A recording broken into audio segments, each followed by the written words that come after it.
All right, hey guys, OFD checking in here, and today I'm really excited to be bringing you a awesome diver from Orient Watch Company. This is one of their newer models. This is the Triton, the Orient Triton. That's been the name given it to it. The reference number on this particular model we're going to take a look at today is the RA EL0001B00A. So yeah, it's a pretty big reference number for this watch. Now, as you guys can see, I've already taken it off the metal bracelet. I will get the bracelet up here and we'll take a closer look at it. I'm just not really a fan of that bracelet, and I will get into more of that as I show you the bracelet. One other thing I want to tell you guys is at the very end of this video, I just recently hit 4,000 subscribers on the channel. I'm super excited about that. And what I plan on doing is a 4,000 subscriber giveaway where I'll actually be giving away two watches that I've shown here on the channel. The Guanshin, it was kind of a world or a perpetual calendar style watch with a pseudo moon phase, and also the Cadison, which has the Miyota 8200 sapphire crystal and a ceramic bezel. So stick around to the end of the video. You'll get the lume shot, you'll get the wrist shot, and you'll also find out how you can get in the contest to win two watches here from the OFD channel as a 4,000 subscriber giveaway. So let's go ahead and get this watch closer to the camera and take a better look at it. All right, guys, we're getting it up here in front of the camera. This is a really, really neat looking new offering from Orient. Very much reminds me of a shrunk down saturation diver. Now, if you guys aren't familiar with the saturation diver, I have done a review of that watch, so go ahead and subscribe to the channel and go back through the videos and you will find that. I'll try to leave a link down below to that, but very reminiscent of that style watch to me when I take a look at this.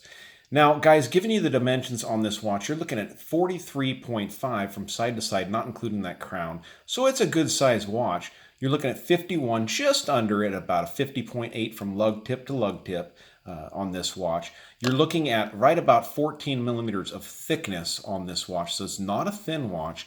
And you have 22 millimeter lug openings on this watch. Very good size. Now, it wears a little bit smaller than the dimensions would make you think, and when I get it on the wrist, you guys will see that and understand that. So, a lot of neat features on this watch. Now, one of the first things that jumps out to you guys is that power reserve indicator up there from 12 to 2 o'clock. Very cool. That is also a feature on the saturation diver model, and this is actually running the exact same movement as the saturation diver, being the 40 and 50 movement. It's a 40-hour power reserve, obviously, as you guys can see there. 22 joule movement, beats at 21,600 vibrations per hour, so a perfect workhorse movement for a rated diver's watch. Now, I say rated diver's watch. This is actually rated, not ISO rated, but Japanese industrial standard rated, which I would assume is very similar, if not more stringent than the ISO standards for watches out there. This is rated as a Class 1 diver under that JIS certification. So you guys can see this movement has a date window over here at the 4 o'clock position. I think it's nice how they cut that little indice there in half, kind of give it that half moon shape there to allow for that indice without disrupting the dial too much. Very nice indices on this watch. Now, I'm not sure if they're actually applied or if it's a little chrome ring filled with lume, but either way, very nicely done. They do appear to be applied to me. So, far as the handset goes, you've got the broad arrow there on the end and the sword over there. Very reminiscent to me of the Mako USA models that they've brought out over the years, which are very, very popular handset on these watches. So very nice, thick lume on here. Now, I'm assuming they're using something very proprietary, very similar to what Seiko uses. This has a lume that is right up there with the Ray Raven, any Seiko and stuff like that. Stick around to the end and you'll get that lume shot. 120 click bezel on this watch, and it is a very, very smooth bezel. Everything lines up nice. And one of the things I'll note to you guys is there is pretty much little or no back play on this bezel at all. Once you get it locked in position, it really is just in position and very nice, rock solid. Reminds me a little bit of the feel of Seiko movements. I do feel like there's a bit more of an amalgamation with Seiko in these watches also, especially with this crown here at the 4 o'clock position, which is a standard position for a Seiko diver in the SKX series, but also that it has this black band on it, which is very reminiscent of a lot of modern day Seiko divers. So show you guys the case polishing on this watch. Beautifully, beautifully done. Very nice and smooth. Now I do have some smudgies all over there. I'll try to grab a cloth here and wipe this off before I show you guys the case, so it's not gross. But yeah, so looking at that, you guys can see beautifully polished case. Drilled, or what many would call pierced lugs on this watch. You have a beautifully, beautifully signed crown, very richly done there. It has nice texture to it without being sharp. It's done just right with the polishing of the little lions there holding up the Orient crown and the logo there. Look how nice that's done, guys. Very smooth crown guards on this watch, up there protecting the crown. And the other side also polished. You do have slight brushing here on the tops of the lug of the case.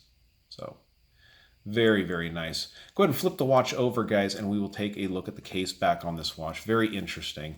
Now, what I think is very interesting, a couple different things on here. So first of all, at the top, you get stainless steel, all 316L stainless steel. You get a movement number over here. You get the air divers 200 meter, which looks a lot like what they do on the Seikos. And then what I thought was cool was made in Japan. Now, I don't know if the whole watch is made in Japan, guys. I'm not going to get too into that. I'm assuming it is because it says made in Japan, but maybe not. And this embossed, very nice embossed logo here on the back. Interesting that made in Japan, guys. I've been getting a ton of hits lately on my old video I did on cracking the case on the Ray 2.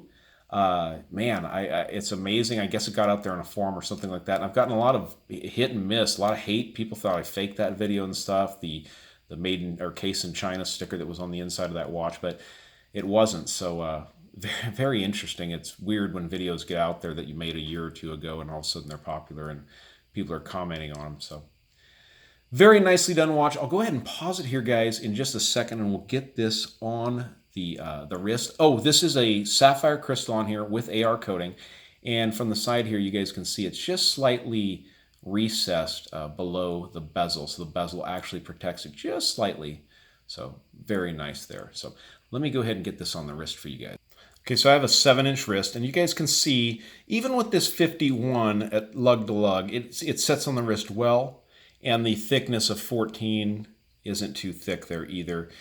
Wears very nice. I think the dial, the fact that the dial's down a little bit, it has a thick bezel and stuff like that, makes the watch wear a little bit smaller on the wrist. Now, while I have this on the wrist, I'm going to go ahead and bring up the bracelet here and show it to you guys. Now, I forgot to grab them out of the box there, but this watch does have solid end links on the bracelet. It's an all-brush bracelet, polished on the sides. It is tapered 22 to 20 millimeters where it meets the clasp here. Go ahead and open it up. Now, this was the disappointment for me, guys, okay? These folded, cheap, thin bars here. You know, I mean, they just feel cheap. They give it that cheap, tinny sound. And this is a watch, guys, with an MSRP at the Orient website, at least, of $655. So I really think maybe using solid bars in here would have been nice. Does have a diver's extension, but man, I'll tell you what, guys, not super impressed with that. I think I'd rather wear the watch on a NATO strap to make sure I don't lose it. So, also, one of the bummers for me, guys, is they are using the proprietary or whatever it is, the the pin and collar system from Seiko, and I just do not like that system. I think it's a pain. I did size this, I wore it, but it just didn't feel right to me. I like the watch more on a NATO or on a rubber strap. So. Very, very nice. So we got that done. I'm going to go ahead and get a lume shot here to go out, guys. And this has some spectacular, spectacular lume. So watch this. Okay, so we'll get the drill master out here and fire this thing up, get it lit up. Now, to win or to get in the contest for those 2 watches I'm going to give away, all you guys got to do is make a comment down below. And I'll take all the comments. You only get one. Once you're in, you're in. And with those comments, what I'll do is I'll put them in a random number or random generator. I'll mix them up. And the one that comes out on top will be the winner of the 2 watches. I'll let you know in a video next week who won. So yeah, guys, look at that lume. Isn't that amazing? Amazing. And I think it's really cool that they got a little bit of lume on the power reserve indicator there. Isn't that neat? Date window down there at that 4 o'clock position. Great looking watch. Great looking watch. I didn't mention it, guys, but the lines of text down there at the bottom, you've got your Orient. It's painted on your automatic and your diver's 200 meter. Excellent looking watch, guys. All right, if you want to get in the contest, leave a comment down below, and I will announce a winner next week. I'll do a video and kind of show you guys who won. That'll be the easiest way to do it. So, all right, guys, if you like the video, give me a thumbs up down there at the bottom. And if you've not subscribed to the OFD channel yet, please do. Please do. All right, thanks, guys.